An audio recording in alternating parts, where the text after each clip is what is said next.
Before we open up today's show, we want to do something a little different. We want to give a message of safety before we start this one. Yeah, today's episode, we're going to cover performative anger, which is anger that is specifically used to shut people down. We're also going to give you some tools for how to manage it, keeping your boundaries, remaining calm, not walking on eggshells. Exactly.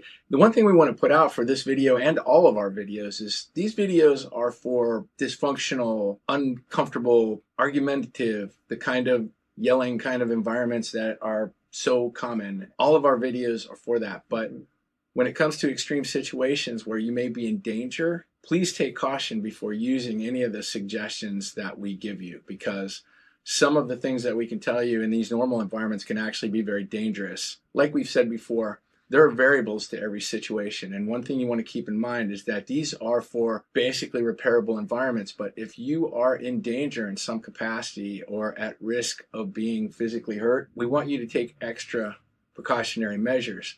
A lot of these tactics that work in a normal environment will not work and, in fact, backfire if you are in danger or if you are at risk of being hurt in some capacity. Yeah, absolutely. So if you're currently in a relationship where speaking up or refusing to back down could actually put you in physical danger, then the tips and tools that we're going to provide in this episode might not be for you, and that's okay. But we really want to emphasize the importance of taking a brief pause and maybe checking in with some of the resources that we're about to put up on the screen. Some of the suggestions that we may give you, like standing your ground, ensuring boundaries, staying calm in certain situations, may actually put you at risk of physical danger if you are in an environment where this has been going on. Yeah, your safety always comes first. So we're going to provide a few resources on the screen here, and we're going to read them out loud for those who are listening on the audio podcast apps. Yeah, and I want to be very clear, since we are stressing the extremes of the behaviors that we're talking about, that you may have been convinced that you are at fault or that you are responsible for the reactions of someone else. But we want to state very clearly, as we have in our previous videos, that while we do identify where certain aspects of our upbringing have made us a certain way and have contributed to our ways that we see things, the way that we perform, the way we interact with others, it is never a reason or an excuse to threaten any kind of physical violence or even psychologically tear anybody down. And we want that to be very, very clear. So while this may work in a lot of households, we want you to be very cautious about engaging in these steps. And in fact, if you do think you are at risk of any kind of physical violence, we would rather, before initiating any of these type of behaviors, to reach out to the resources that we have for you. Yes, absolutely. So we'll go ahead and share those on the screen now. So first and foremost, if you are in immediate danger, call 911. There are national resources available, including the National Domestic Violence Hotline, which you can reach at 1-800-799-7233, or via text by texting the word START to 88788. You can also visit their website, thehotline.org, which is available 24/7, and initiate a chat on the website. You also have the option of calling 988, Suicide and Crisis Lifeline. Call or text 988. 24/7 for anyone in emotional crisis. And if you're in the state of Virginia, there is a statewide sexual and domestic violence hotline, which you can reach by calling 1-800-838-8238, by texting 804-793-9999, or via web chat at vadata.org/chat. So these resources are not just for if you're in imminent danger. If you suspect that there is potential for danger, then call these individuals. They are trained individuals and they're very helpful individuals, and they can at least work with you and try to determine what your best course of action is. More importantly than anything, stay safe, stay with us, and we hope you enjoy the show today. Yes. Take care.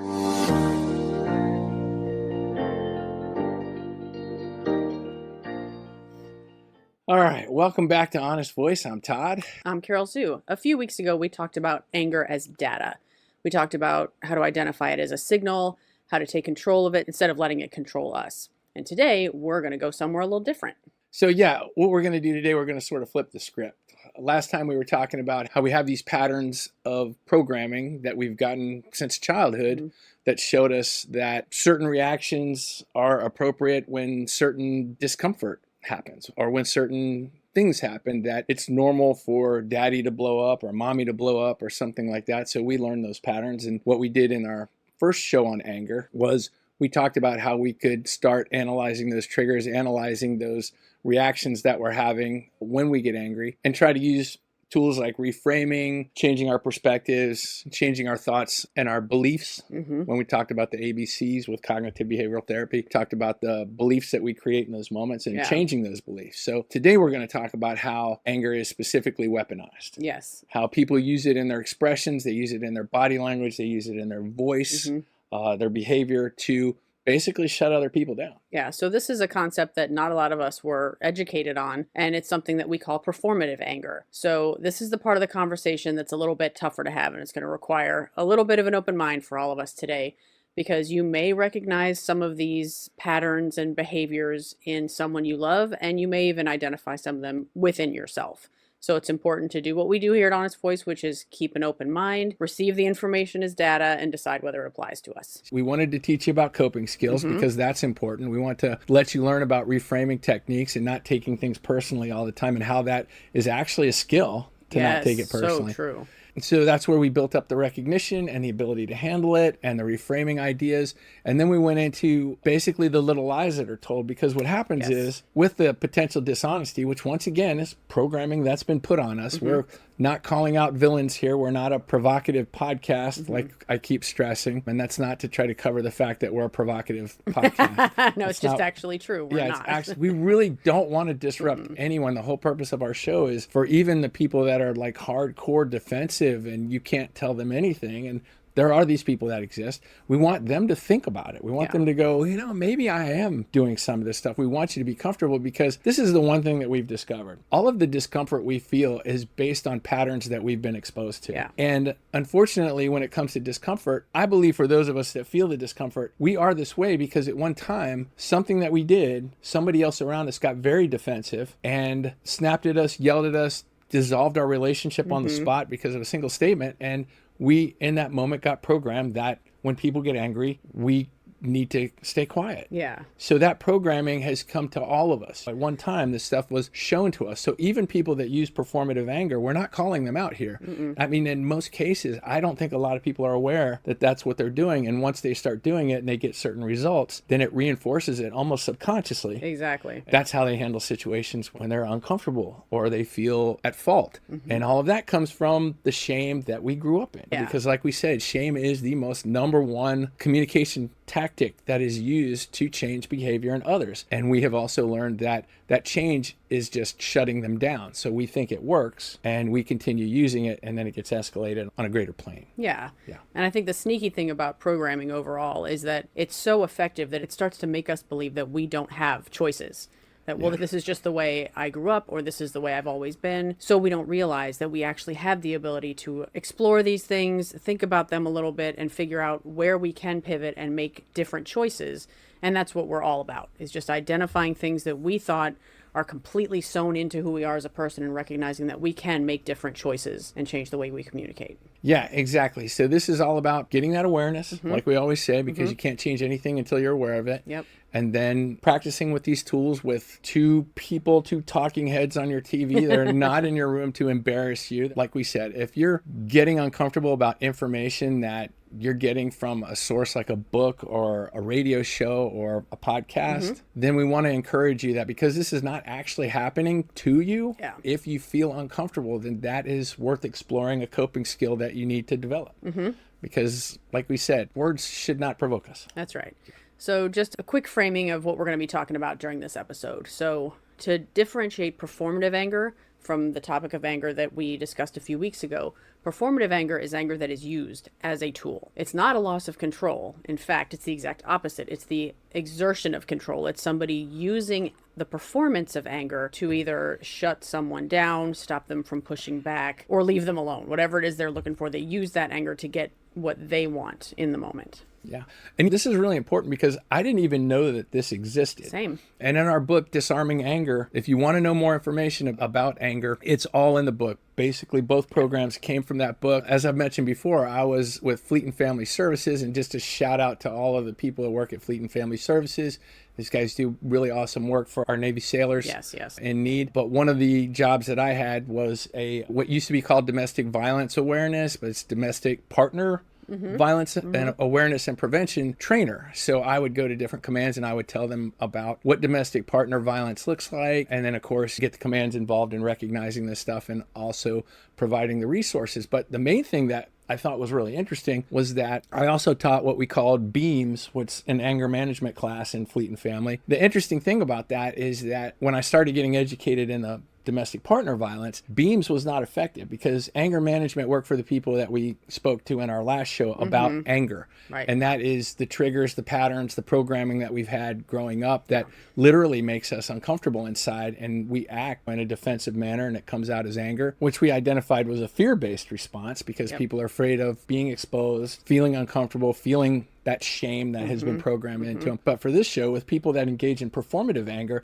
there's actually a batterer's intervention program. Yes. And they call it different things in different states, but this is because the anger that those involved with domestic violence, the anger that they use is performative. It is a show. It is an exertion of emotion that basically provokes the other person into a fear-based response. It is to make them cower. It's to make them back down. It's also to program them into silence. So in those cases, it's used as a weapon. Exactly. Yeah. It becomes very weaponized. The one thing that's always bothered me in those situations that was brought to my attention is that this anger is used to provoke a fear that sticks. Yes. It's provoking a fear that will shut that person down, will shut that person down from communicating with others.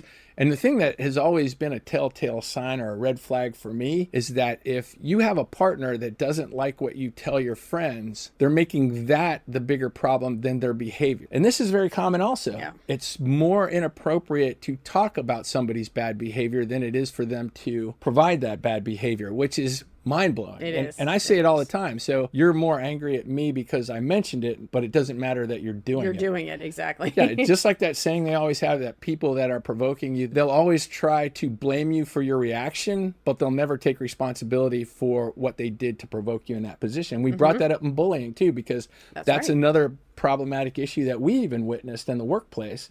Yes. That we're very redirectable people. And yes, absolutely. bosses figure this out. We both worked together for a very long time. And frequently we get involved with people that were bullies in the workplace. And our boss would always tell us, just ignore them, deal with it, stay away from them, but they would never do anything about the bullying. So what happens is, like even in kids situations, is that a kid will get bullied for a long period of time and finally they'll snap. And when the principal comes up or a teacher comes up, it's that person that snapped that's usually on top, wailing on somebody on the bottom, and they're the ones that get in trouble now. And nothing ever gets backtracked to what actually provoked this. Where did this start? Who actually instigated this issue? Exactly. And sometimes this is like years of antagonism.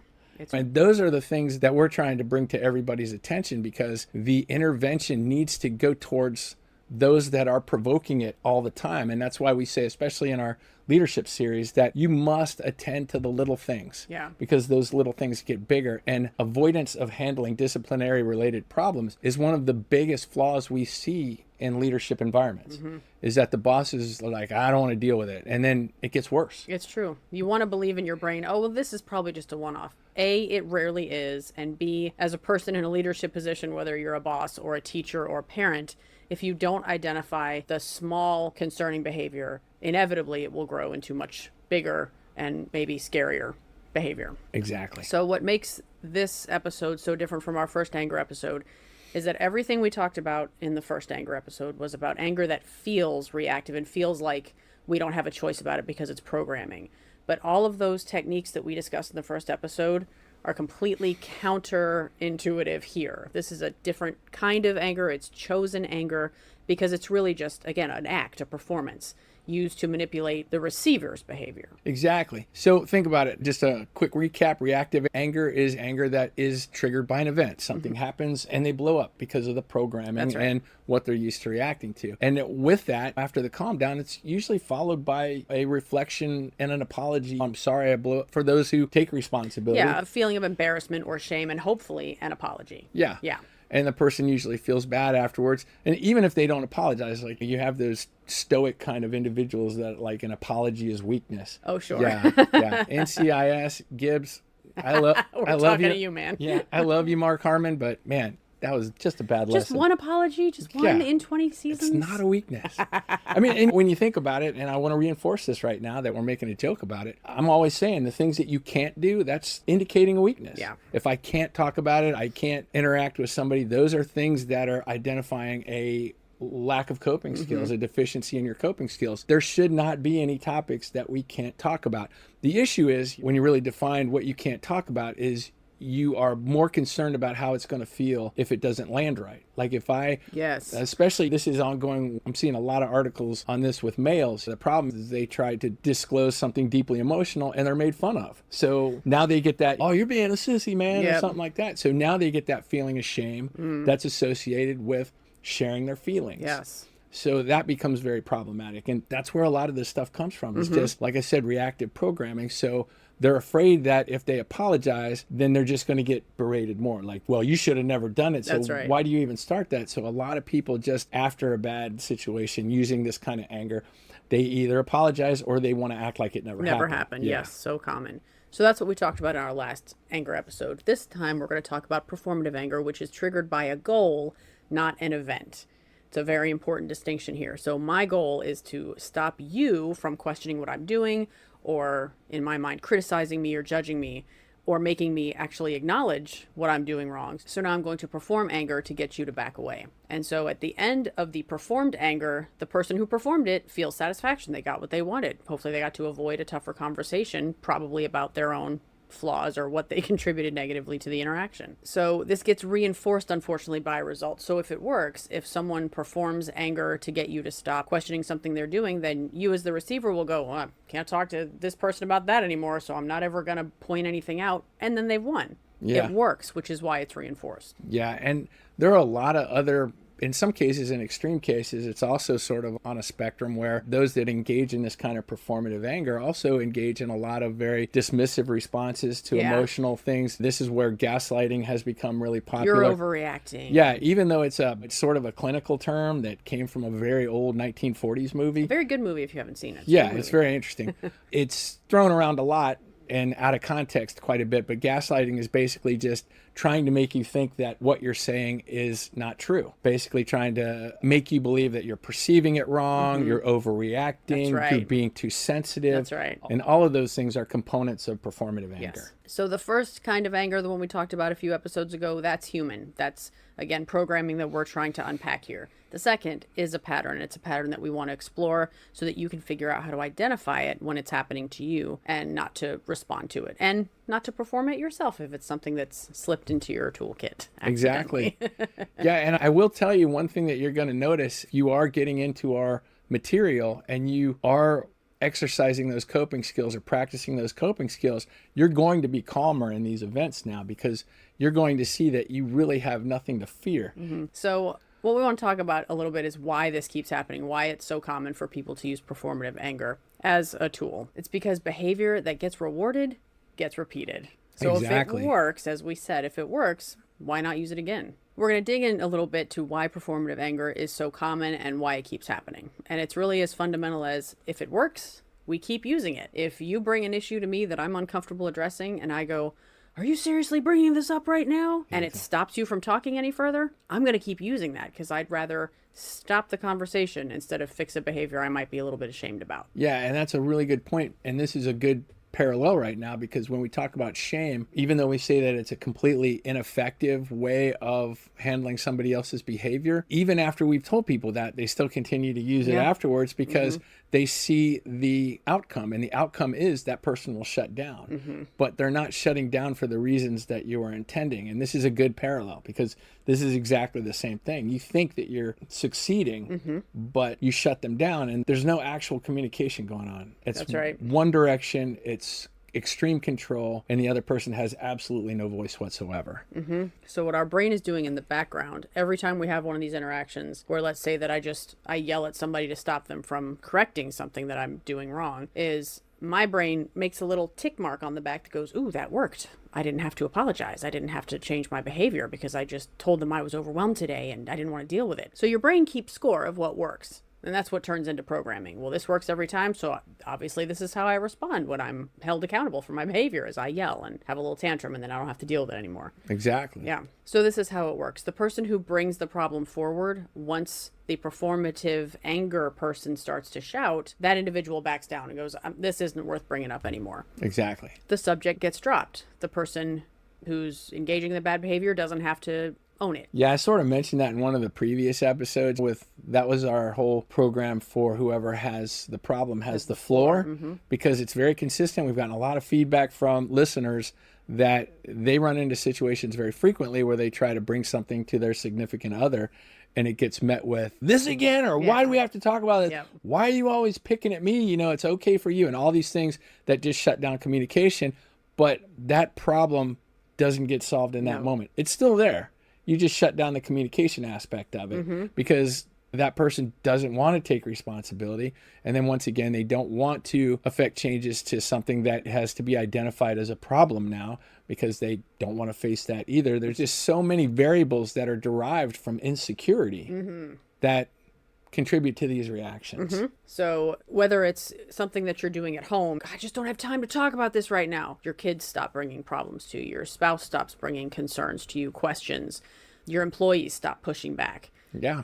And compliance replaces communication. So over time, performative anger teaches us that for everyone else in the family or everybody else at the workplace, what they're dealing with isn't valid. They just need to make sure they don't upset the anger performer. Performative anger, how does it come to be? How do we come to use it as a tool or a weapon, whatever we want to call it? It is often inherited from our childhood households. Like so many other things, if you grew up with it, then it is your normal. And if in your household, when you brought something to mom or dad's attention, it was normal for them to have a complete meltdown about it, then you assume that's a normal reaction to unpleasant information. Yeah. How would you know any different, right? And you mimic that. Yes. I mean, and it's subconscious. When you see a 5-year-old saying like adult words like, I'm tired of this stuff. No 5-year-old says that. No. And I hate to say it, I know exactly where it came from. You know what I mean? And sometimes you could even see it on the playground. You could see the kid yell something and then you'd see the parent yelling something similar. It's like, yeah, okay, well, that's where they learned it from. Now I know where it came from. Yeah.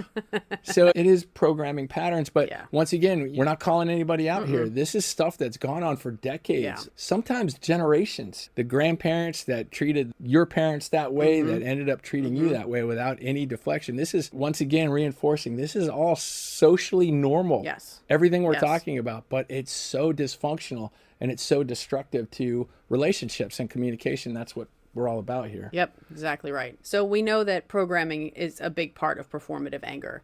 It's often modeled really early in childhood development, before age 10. And what we know about the brains of children is that they are sponges. They are literally soaking up everything around them, good, bad, neutral. Yeah, and more so in the behavior than they are in the lectures, the lessons, the verbal interactions. Very true. Yeah, they're absorbing behavior because behavior they understand in the moment. They haven't developed the vocabulary yet to understand what the words mean. And this performative anger is often invisible to the person who's performing it. That's what we try to emphasize with a lot of these behaviors throughout the podcast series, is that most of these things we're not at fault for. We either watched them growing up, it was normal all the way around. So we're really just pulling back the curtain so that we can all recognize that, oh, these aren't helpful, and we do have other options. That's the whole jam. That's the whole honest voice philosophy. With me, it's oversimplified. As I talked about being on the spectrum, words and patterns and everything like that is very important to me. So I'm constantly monitoring people's patterns and words. But then with the trauma aspects of it, there's a lot of support behind the fact that people that were in very abusive environments as children, they have a very high recognition of emotional responses. Because as a kid, I remember as a 4-year-old, I even remember something that had to have taken place when I was 3. There was a big fight with a broken lamp on the floor, and I remember that. But the main thing that what happens is that children are exposed to the emotions, and they become really smart on those emotions at ages 3, 4, 5, and 6. But then what happens is that they're studying emotions on a level that kids in calm environments don't have any education. So true. Yeah. So they're getting this like college level education on emotional responses, where these emotional responses come from. Did I get in trouble? Did I do something wrong? And now I'm going to get hurt in some capacity, either psychologically or physically. And then that develops through adulthood. So these individuals as adults are highly proficient at reading the room and reading Yes. emotional responses because they had a college level education on it as a 6-year-old or a 7-year-old, and it's only been developing over time. And so they developed this highly intuitive, I mean, they have more understanding than they have words for it in those moments Yes. because they're just monitoring, okay, I know when this happens, then I'm going to get in trouble or I'm going to be okay. It's an intense safety scrutinization of everything that's constantly going on in their household. And I remember being like this. So a lot of times with people that have been in those traumatic environments, it's very hard not to respond the same way. Oh, yeah. Because that is, I mean, they've been studying it, they've been analyzing it, but also they have been learning it as a behavior, unfortunately. And it's possible to go in either way. You can become incredibly submissive when those things happen, or you can become incredibly reactive, depending upon what your confidence levels are at that moment of development. Yeah, so true. And reading the room itself is one of those things that unfortunately evolves as a necessary skill for survival if you grow up in a really rough childhood. To those who have not been exposed to trauma, when you meet somebody who reads a room real well, especially at a young age, you think, oh, they're so emotionally mature. They're wise beyond their years. But for those of us who have a little bit of experience in education, we know, oh, they've been through some stuff. Yeah. That's why they have to stop and they can stop and assess almost instantaneously before moving into a room and making any other choices. Yeah, and some even aren't aware of that. Yep. It is really interesting. I used to think of it as a curse, but in this profession, it has really helped out too. Because like I said, when someone's yelling at me, I can see the underlying fear. I can see the underlying shame. I can see the underlying anguish in that moment. And that keeps my frontal cortex engaged rather than provoking an emotional response because there's more empathy because I know why they're acting that way. It's true. A slight brag just because I've been able to witness you and some of our coworkers who I know also have gone through some tough things in childhood. But when you watch people with that experience, that personal experience, when you watch them interact in a crisis situation, you go, oh my gosh, you're a natural. And it's true. And it's because for the most part, that crisis touches something that you have experienced personally, and you're able to connect in a way that those of us who just read 1,000 books about crisis but have never experienced it will never really be able to do. It is really interesting. We see a lot of professions that draw certain types of people. Yes, absolutely right. Yeah, so let's talk about recognition now. Let's Yeah. talk about how you can see this and how you can recognize it for yourself because that's going to de-escalate you in the moment. And we're going to start switching that reaction when you're engaging with a performative anger person. I don't know what kind of label I know. to put on that. An anger performer? An anger performer. Okay, let's call it that. All right. When you're engaging with an anger performer, you're going to be engaging your frontal cortex where you're like, okay, that's one of the signs that I heard about and I don't need to be afraid of this situation. That's right. Yeah. So one of the ways that you can tell if anger is performative is that it always has an audience. If you're having a pure anger reaction, it's going to happen whether there's an audience or not. But performative anger needs a target. It needs an audience. And the way you can tell is if someone else enters the room, that performance stops immediately. That's how you know it's not an emotion that's been carried away. It's a choice. It's a performance. Yeah, that's the truth. I had a situation where I had to share an office with another supervisor and they were constantly using this toward their people. And one day, I guess I didn't say anything and that person in the room was like, what?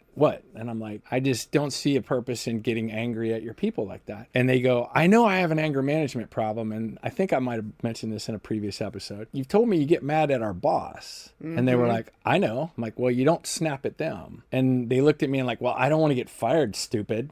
And I'm like, yeah, but that's an anger choice problem. That's not an anger management problem. So of course they didn't talk to me for 2 weeks after that, but still it was exactly what was going on then is it was that person who was extremely insecure. That's how they reacted to everything they didn't like that their staff was doing. So there was a massive deficit of communication between that supervisor and the rest of the staff. And it was very problematic, went on for a long time. And even me trying to intervene created more problems. I even went to the supervisor and then that supervisor just told the person that I complained. Super helpful. Yeah. Don't do that. Supervisors, don't do that. And then that went into, they called me a tattletale, which I haven't heard in like 50 years, 40 years since then. And I was like, no, that was me using my chain of command to handle a problem because you are exhibiting this behavior in front of mentally ill people as well as your staff. When you're snapping at a staff member in front of a person who is trying to... Who is ill, yeah. Yeah, who is in crisis most of the time. Yes. Then that's something I need to take up with our supervisor and it needs to be fixed. And it was just such a mess. Yeah.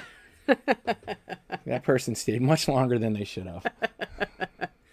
So another way to identify an anger performance is that it escalates when it stops working. Yeah. And this is sort of what I brought up at the beginning about how once you start recognizing this, you'll be less inclined to react and you'll start engaging in the frontal cortex. But that's going to become a problem for you. And we talked about that as well, as just learning these behaviors and calming down in your peer group is going to make you stand out. People are going to become uncomfortable around you because of their own insecurities. Did I say that right, everyone? That was good. Thank you. So this is going to be amplified for a little while. There's a little bit of pain in learning these new skills because growing pains. Because what we've called this normalized dysfunction. It's so much chaos out there that once you start acting in an organized and a professional or in such a manner that you're showing self-control that you didn't have before, it's going to be noticed. Yes. But you have to calmly, kindly, and honestly stick by your guns in these cases. So performative anger gets louder when calmness doesn't produce a reaction. So the person reaches for amplification rather than calming down. If it's true pure anger, then it normally will calm itself if your reaction is That's a calm. very good point. Yeah. But performative anger, if the anger performer doesn't get the response they want, The fear, which is fear or avoidance or you just leaving, they're going to escalate until they get that goal met.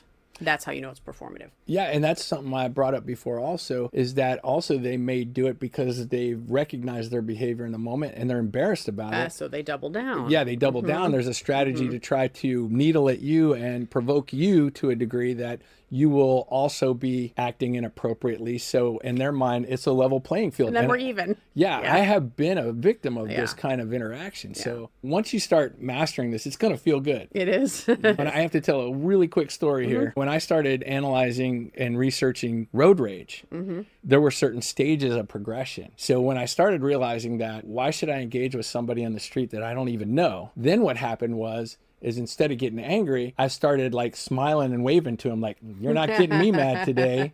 And then I thought about that and I thought, I'm still being provocative. Yeah. I'm still responding to their interaction, whatever they did wrong or whatever they did to provoke me, telling me I was number one with whatever finger that they wanted to use.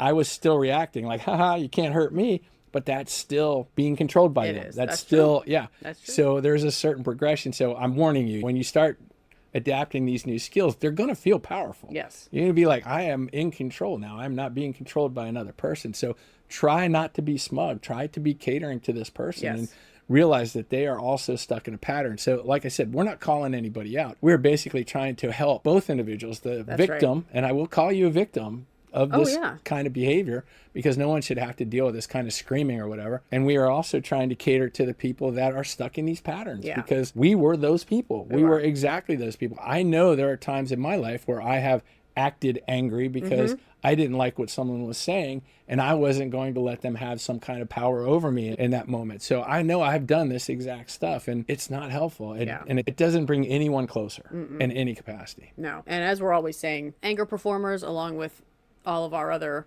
less than healthy behavior choices, they reach for these tools because they work and because they don't have a better option that they're aware of. They just haven't been taught another way, which is why, as Todd said, we want to rise above. We want to be kind and empathic, but we also make our decisions about what we are and are not going to tolerate from other people. We want to use our honest voice. We do want to use our honest voice. Honest voice.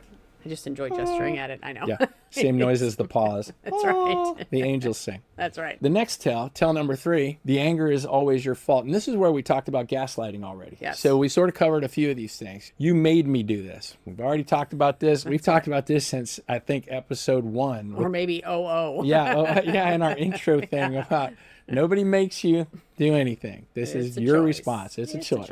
It's a choice. People hate that word. We're going to get t-shirts. Yeah, it's a choice. We might be wearing those later. That'll be cool. All right. And they'll give you reason. They'll give you some kind of rationality to it. Like if you would have just listened, it would never gotten this far. These are the kind of things that even when they do, if there is some kind of superficial apology, like where you have strategized so well to show them that none of their arguments are working, and then they come out with that, well, you could have said it nicer. And I always say, how could I have said that you would have accepted it? Following up with that has always led to the, I guess you're right. You know what I mean? Yeah. They end up with that. It is your defensiveness completely that is contributing to this anger and this confrontation right now. Yep. So the next tell that we have is that you change your behavior to avoid the reaction. Yeah, and this is something we're trying to get you to stop. Yeah. We don't want you to have to cower. We don't want you to hide. We don't want you to be silent. Yeah. We want you to live your life. Our super person analogy that we keep using is a person that can coexist with another individual without pet peeves. You know, I don't like it when you do this, even though it's not affecting me at all. Like the tag hanging out of my jacket, That's if you right. remember that story from back in the day. Yes. So yeah, we don't want to be walking on eggshells. And especially if you're thinking about a close family relationship or a work environment, in most cases, whatever you were going to bring up to the anger performer needed to be brought up for the health of the relationship. So we absolutely do not want you to avoid those topics, because in most cases that information is critical and you should be able to communicate in a healthy way. So when you're able to stay calm despite their escalation, it's a subtle reminder for the back of their minds that, oh shoot, I could have picked that too, but I didn't. So that's self-created embarrassment, but that's how you can tell. Yeah, and this is a lot of the why we put that thing in there before about the clean slate. Because individuals that escalate this, if they start exhausting the moment, then they'll start bringing up old stuff. Oh, yes. That you thought was already satisfied. Gone. Yeah, Yeah. exactly. Yeah. And what you need to do in those moments is don't readdress it. I have to say, it drives these individuals crazy when I'm interacting with them, because I'm going to stay calm, because it's, you know, it's nothing. I see it as completely a performance. Yeah. And I'm programmed that way now because Yes. of all the training that we've had. Yeah, I will see them escalate, and then they'll start bringing up stuff, going off on these tangents. I'll say, okay, we can get to that, but we're going to finish this one Yep. first. And one thing that I see on TV all the time that I'm like, I wish I could have coached the person.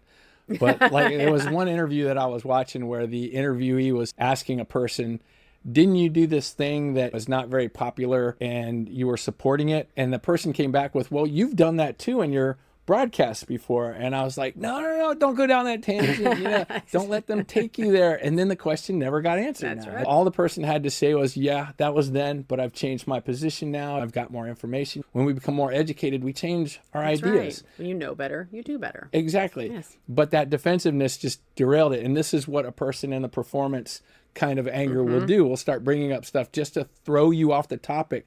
So focus, mentally bite into that topic and be like, we're not going into That's last right. month. We're not going into next week. We're not going into my family. We're not, we're going to Exactly. talk about this problem Yes. right here, right now, and nothing else. And that's the phrase, right now. I use that so often at work. Well, Oh, right, yeah. right now, Yeah. this is what's happening, because people who are trying to avoid responsibility will take you on a whole joyride that you don't want to go on. Yeah. And that's actually, if I can give a plug for crisis intervention training once again, Can. that's also a de-escalation technique for people that are in fear. Yes. The individuals that are anxious are usually thinking about the future, and we have to tell them, stay in the here and now. That's one of our lines on our PowerPoints, stay in the here and now. And people that are depressed are usually fixated on the past. So we're like, okay, I understand how sad that can be in that moment, but let's talk about what's going on right now. Get them focused in that. And the same thing with an angry person. Like we said, a lot of it's fear-based. So it's like, okay, let's stay right here, because that is a reduction, an escalation reduction technique overall. Yeah. Whether it be anger, fear, which are very connected. Yeah, it's very fundamental grounding for those of you with any interest in the psychology piece of this. But grounding is just focusing on the present instead of scary things that have happened before, or escalating about something you think might happen, or something that you're trying to stop from happening. Exactly. Just grounding right now, what's happening in this moment. So what happens to us, Todd, if we accommodate anger performers? It just gets worse. Does it? I mean, this is the kind of thing that just breeds entitlement, Yeah. which is a real problem right now in society. People that think they have the right. Oh, man, when I hear that, I'm like, wow, where's that written? Yeah. Oh, I have the right to play my speaker as loud as I want in a public area or in a fast food place or something like that. Yeah. And it doesn't matter if other people are offended by that. That's just, it's an ongoing thing, you know, and it is a certain coping skill that has been degraded over time, where people just cannot handle discomfort anymore. No, So true. when you call them out on it, or as the public does, when you bring a particular behavior to their attention, they double down. They usually defend it or get worse about it, turn the radio up even Yeah. louder. Yeah. So how many times in your life have you either heard or said the phrase, it's just easier not to deal with it? Yeah. So we want to talk about what you lose when you choose not to deal with an anger performer. Honest communication in the relationship, you lose that. If the relationship is such that now you would prefer not to tell an uncomfortable truth because you don't want to deal with the anger performance, then you have lost honest communication in your relationship. Yeah, that's true. That's a big one. The accommodator's sense of self. So if I'm the person who's not responding to an anger performer, then I just feel like whatever I'm thinking or feeling has no merit. So I'm obviously just a quiet observer in this relationship now. Yeah, it's not a real relationship. That's in true. my opinion, That's true. there was a situation that was sort of funny in one of my trainings that I was doing just on customer service. And this lady was like, "Oh, I never correct my husband." And I just like completely lost focus on the training. I was like, "You have to communicate honestly, please. Don't just let that go." And this is just like a simplified pocket of this kind of communication. You're in the car with your significant other and you're like, "Hey, the light's getting ready to turn red." And they're like, "I know. I see it. I'm not stupid." That's not you. That's them. That's right. their insecurity being completely demonstrated, if not a big sign over it that just should show up. I'm insecure, but I'm going to use anger so I don't look like I'm insecure. Right. Those kind of things happen all the time. If you're getting snapped at for helping, then that's an insecurity on their part. Yes. So additional things we lose our nervous system regulation. As the person who's trying to approach an anger performer with an issue, we've got all kinds of, oh my gosh, how are they going to take this? How are they going to feel about it? What's the rest of the day going to look like? And you have to factor all these things into your decisions. And you lose trust. Maybe most importantly, you lose the trust in the relationship. That's true. Yeah. Now, keep in mind what's happening with you. If you are trying to accommodate this and keeping the peace, you are not being your true self. You are helping perpetuate a certain lie. That's true. You're not living in a peaceful environment. I know I've been in those environments. I've probably contributed to those environments in the past, not understanding this before. So that is not real peace. Really, you're just giving peace to that one person while you live in this turmoil in your mind where you have to walk on eggshells, or you have to keep your mouth shut, or you have to bite your lip, or all those kind of things. Yes. So back to the phrase of it's just easier not to deal with it. This turns into accommodation. Accommodation can look like love and it can feel like maturity, but it's really just compliance. That's all it is. And it doesn't move the relationship forward in a healthy and honest way. Exactly. And that's what we're trying to avoid. So first of all, if you are a performer, recognize it in yourself. This is patterns that have been put on you. This is not anything to be ashamed of. And the best thing you can do is go apologize for this in the past. Don't beat yourself up, because that is just perpetuating the same thing. You are shaming yourself in that moment, and it does no good. You don't need to be a martyr here.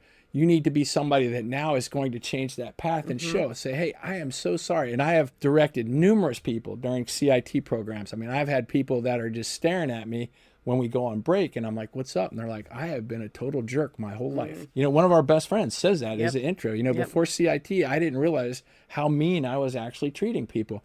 But we don't want you to beat yourself up, because you're still sustaining that negative environment when you're doing that. And you're making them endure it also. And a lot of times when people are beating themselves up, especially publicly, really they're trying to get Oh, no, it's not that bad. Exactly. They want that accommodation as well. So just say, yeah, it hurt. Yeah. But now get on the right path. Yep, exactly right. So this is an uncomfortable truth that probably all of us at one point or another have performed anger so that we could avoid a harder conversation. So what we know is that if yelling worked in your house growing up, then your brain figured that out. It's like, well, this is how I'm going to get out of hard conversations. So now it's up to us, now that we've identified it, to move forward and come up with better ways to handle things that make us uncomfortable. Exactly. Yeah. Things you want to ask yourself if there have been times when you have handled uncomfortable conversations by escalating with performative anger, which we've probably all done from time to time. Do people flinch around me? Do people get really quiet when I'm upset?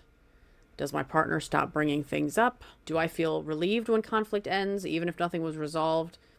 And do I apologize for my volume? Well, I'm sorry I got escalated, but not necessarily the words I'm using. These are often signs that we're using anger as a performance to protect ourselves from tough conversations. Excellent. Yeah. All right. So recognition, we talked about the first thing. Don't beat yourself up. Yeah. But now let's talk about the path to repair. Yeah. So let's talk about the path back. So here are the steps we use if we have slipped into an old habit and used anger as a performance. So this is our repair portion. How do we repair these situations after we've made a mistake? Perfect. So let's talk about the path back from performative anger. Excellent. And the first step is to acknowledge this, and acknowledge it without minimizing the other person's experience and without giving excuses. Just simply say, that got out of hand, that was inappropriate, I apologize for escalating, I shouldn't have. And we've touched on that. Sincere apologies, not covering yourself apologies. Exactly. And then we want to start the repair process. And this is direct and specific with no qualifiers. So again, we're not making any excuses for our behavior. We're just fixing what we broke.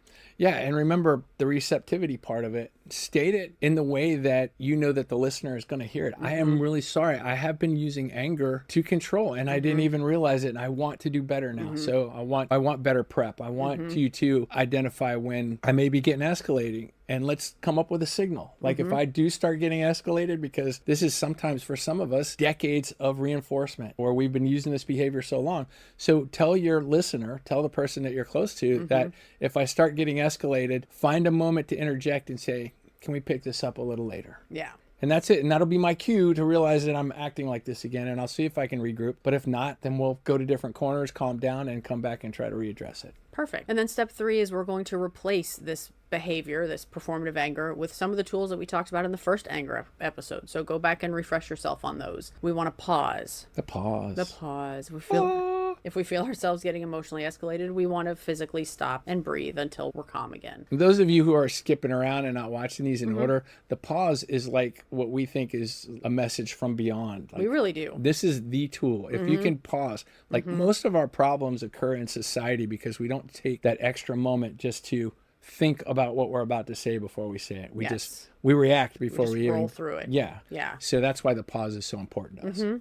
Reframing is also really powerful. It's my favorite. It is. If you can change the way you're perceiving a situation, then your emotional response will follow. You'll calm yourself down and use your wellness list. If that means, as we've talked about before, and as Todd just mentioned, I need about 20 minutes. I feel myself getting escalated here, and that's not how I want to handle this situation. Can we just take about a 10-minute break? Let me regroup, and we'll come back and try it again. Exactly. And this is one of the things that is coming up a lot in articles is neuroplasticity, which is really amazing because back in the day, they used to think that your brain is wired and this is how it is, and this is the way it's, and they are finding out that that is not the case. So this programming, these habits, these responses that you have, they are wired into your brain right now. But if you proactively force these, this is the, if you haven't heard before, the color blue and the color orange, if you focus on that other color, it'll make you stop thinking about what it is that you were focused on before. You'll have to go back to an older episode to understand what the blue and the orange thing is, because we don't have enough time to go over it again. That's right. To be honest. That's right. Engaging in these habits and practicing them will rewire your brain. Yes. Eventually, like I said with the 3 phases, eventually you will think before you respond. And that is the whole purpose of the pause,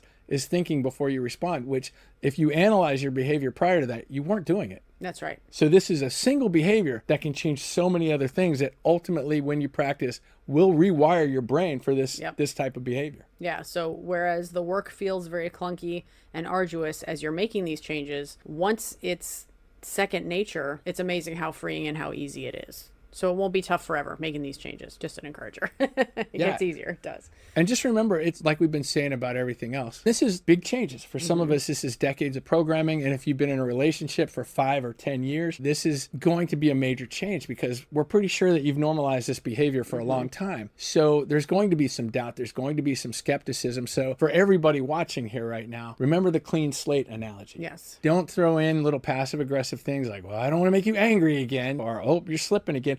Those kind of shame tactics don't work. Be supportive. And I know a lot of you that have been through this and it's hurt and it's been frustrating, and you have that idea of, well, why should I have to accommodate this person's behavior? There's no have to in there. This is something that if you truly want to bridge the gap in your relationship, repair the relationship, make the relationship more intimate, more of an honest relationship, you want to provide that support because you want this person to succeed. Yes. And all of those other things just degrade success. That's true. So you want to like, hey, no, that was better than last time. So keep practicing. Please keep practicing. Yes. Please keep practicing. And expect that there will be mistrust. Expect that if you've had a pattern of blowing up every time someone tries to tell you something uncomfortable, this pattern is not going to be reversed overnight. And it might even be helpful to verbalize that. Like, look, I know it's going to take time to get your trust back on this. Please work with me. I want to do better. Please give me an opportunity, but I understand if you can't trust this right away. Yeah, just like I said, don't use it as a manipulative opportunity to, now that you have their attention, to rub their nose in years of that kind of behavior or whatever. You know, that's if you didn't reevaluate the relationship when it was going on and decide that this wasn't a healthy relationship, then this is the time to try to rebuild that. Good call. Yeah. I like that tip. And if you're the person receiving the anger performance, here's what we can do to get you back on track. Yeah, I sort of got ahead of us on a few of these tips. tips. That's okay. Sorry. That's very good. So the first thing you want to do as the person receiving the anger performance is name it. Just see it clearly. Doesn't require confronting it. It's just clarity for yourself. It keeps that in the frontal cortex, keeps your emotional responses at bay. That's right. And then you want to stop self-editing. You want to stop changing the way you're interacting based on their reaction. So notice where you've been avoiding certain details or shrinking. Notice what topics you've stopped bringing up, and notice what the cost has been of walking on eggshells with someone. Just be aware of it. Yeah. It's time to not walk on eggshells. Yes. It's time to be comfortable with that. And then stop apologizing for reality. You didn't cause this reaction just by telling the truth. That's not your responsibility. Their anger is their tool. It is not your fault. Yeah, and you being calm, that's not like a counterattack. There's a massive difference, and we talk about this in crisis intervention team training, that your mentality has to be reducing this. And I tell people, like when we do customer service for civilians, when we do customer service overviews and lectures, that when somebody's getting escalated, smiling at them going, I see that you're getting escalated right now. What can I do for you? We know what you're doing. We know what you're doing. You know what you're doing too. So be empathic, be soft, be comforting. You're helping a person who has been struggling with a fear-based kind of response that displays itself as anger. You're helping them try to undo not just 10, 20, 30 years of programming, but sometimes 3 generations of it. Yes. So this is hardwired into us. Like I said, if we would have never got involved with crisis intervention training, we wouldn't be providing this information right now. Absolute truth. We wouldn't have even noticed that this was a problem. All of this came about because we asked the one simple question, why aren't we treating everyone like this? Yeah, that's the bottom line. And then last, you want to decide what you will and will not tolerate. You do want to set your boundaries. Yeah, but if I may add, don't set it as a threat. That never helps. Yeah, right. you do this one more time and I'm out of here. Yeah. That's not helpful either. It's like, I want to see some obvious effort on reducing these behaviors is what I'm looking for. And the last thing you can do as the person receiving an anger performance is decide what you will and will not tolerate. Yeah. And we don't want to do this as a threat. We just want to make clear boundaries. The next time you escalate, I will walk away and we will just try the conversation another time. You can set that boundary without being malicious or vindictive about it. Exactly. Yeah. So we just want to clarify because, like I said, I've posted completely supportive comments online and people have taken it out of context, telling me that I was being condescending or whatever it may be. Yeah, so we just want to clarify one more time what this episode is and is not. So this is not a license to label everyone. We don't want you wandering around with your Honest Voice lab code and your clipboard and identifying every wrong behavior that you see. We want to try to give some grace while keeping our boundaries, right? Because we know that occasional temper loss is not the same as performative anger. Yeah, I mean, you're still going to have certain issues that will be like, oh, man. You'll be like, don't start that Did again. it again. Yeah, exactly. I mean, even though ultimately it would be not to have an emotional response whatsoever, that is different. Yes. And you are working on one very specific thing right now, and that's not using it to control others. What we know is that loud emotional expression is not always manipulation, so we don't want to jump to that conclusion. People with poor regulation are not all manipulators. We all come to this with habits that are not the best, bad habits, things we've learned in childhood, so we want, again, to be patient. The marker is the pattern, the audience, the reinforcement, and the absence of repair. That's when we want to try to be able to have an honest conversation about this behavior. But otherwise, we really want to try not to label everyone as an anger performer. Yeah, it doesn't do any good anyway. So we're just using this, we're just becoming more educated, more understanding of why these behaviors occur in order to calm ourselves so we can support others. Because the whole idea of this is, like we said before, we want to learn these skills so we can put them back into society and model this behavior to impact others. Yes. So in the spirit of Honest Voice, we are not assigning villains. We are illuminating a dynamic, and we're trying to gain awareness and not just accuse everyone of... You're being mean again. That's right. Yeah. Not just, we want to gain awareness, not necessarily just find people to accuse of bad behavior. We just want to highlight bad patterns and try to help correct them. Yeah, if you need something to like hold yourself back, keep in mind that when you do have this awareness, modeling or being indirect in some capacity, saying, I can see you might be getting a little frustrated right now. Here's what I do. I usually just take a deep breath or something like that. That's what changes somebody else's behavior, not saying you're being rude again. Yes. So for reflection this week, we challenge you to think about where in your life you're walking on eggshells. And to take it a step further, where in your life are you the eggshell creator? Yeah. Are there some places where you maybe aren't approachable? What conversations have you stopped having with others because you fear the emotional response? And what patterns have you stopped seeing because they've been there too long? So really just some self-reflection and relationship reflection on what patterns are going on in your life right now. Yeah, see the commonality and marvel at it because we do. I mean, this is going on everywhere. You see it on TV, you see it in movies, you see it in the news. I mean, it is constantly surrounding us. So we all need these checks. We all need these, Absolutely. this support to try to get out of this, because it has become the norm. So of course, with that reflection comes practice. Yeah. So pick one situation this week where you would normally accommodate someone, where you normally just be quiet, not say anything, and find a constructive way to address it in some capacity, and see how that works out, or just how you calmed yourself down. Yes. So just focus on it and see what you can do inside that's going to be productive, either for you or for the other person in that moment. Sometimes it'll just be calming yourself down in that moment and saying, there's no reason to interact because this person won't get it, or they're not receptive to it. Listen. Exactly. Yeah. Yep. So with that reflection comes practice. This week, I want you to just don't accommodate the situation. Just be aware. This is where you're building up that frontal cortex strategy, where you're starting to recognize it and calming yourself, but not doing anything. Don't confront. Don't comply. Just observe. Just stay neutral in that moment. Yeah. And start learning these skills where you're controlling yourself in the moment, so you can think very clearly when it comes to ultimately expounding on this and helping others later. So sort of see right now what happens when you don't accommodate, when you don't lash back, when you don't engage in some capacity, and you're just listening and you're watching them while they're getting angry and escalated. What happens in those dynamics? That would be something really interesting to monitor. Try not to laugh. Yeah. we do enjoy a little research as we're changing behavior. So take a look at what happens when you do pause that, because that awareness has to precede any kind of work. Just keep that in mind. Along with shame, which we'll be getting into later, performative anger has shaped more environments than any other behavior. Shame contributes to a lot, but that's usually momentary because it shuts people down immediately. But this performative anger gets reinforced. It gets spread to others. When people start collectively interacting, you can see the influence. So whether you've been on the receiving end of performative anger or whether you've used it from time to time, this is not a verdict and a final determination of who you are as a person. This is just an invitation to, as we do here, reflect on the pattern, think about how it's shown up in your life, and use the steps we've given you to try to make some changes. Yeah, and one thing that I recommend, and we did this in the past when we were having problems, role play it. It may seem awkward, but it's actually, it's a very intimate interaction where you're actually trying to calmly help each other change a behavior, develop a strategy in some capacity. This is very intimate to coach each other. And the weird thing is, and this is where we saw it the most, is if you do engage in these things, okay, when I say this, how are you going to tell me back? How can you prep me? Okay, let's do it now. Okay, say you've got a sensitive subject and you're bringing it to my attention, so go ahead and prep me. These kind of things, this is training. It is. This is going to train your whole brain to accept this kind of interaction. Your whole brain, not just part of your brain. That's right, your whole brain. I wanted to put that out, whole brain.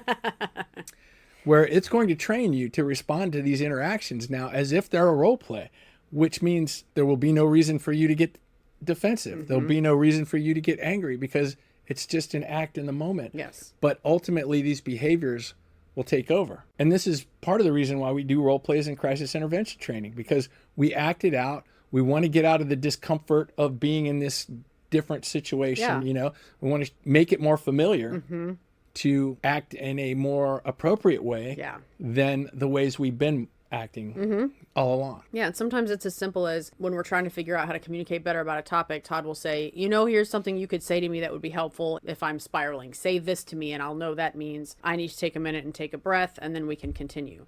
So practice really does make it easier in that tense moment.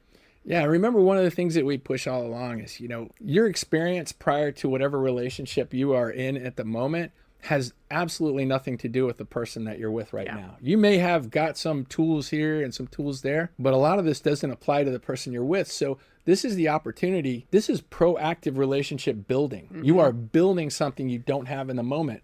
So, there is nothing more intimate than that, than actually working in the moment to take care of your relationship instead of how we normally do. We take care of ourselves. That's right. And we do kind things for our significant others or our family members. But this is a thing that I think we might have brought up in OO. This is the actual building of the relationship, the entity that is your relationship. This is, how we talked about before. Carol Sue had her communication style. I had mine, but we built a relationship communication style.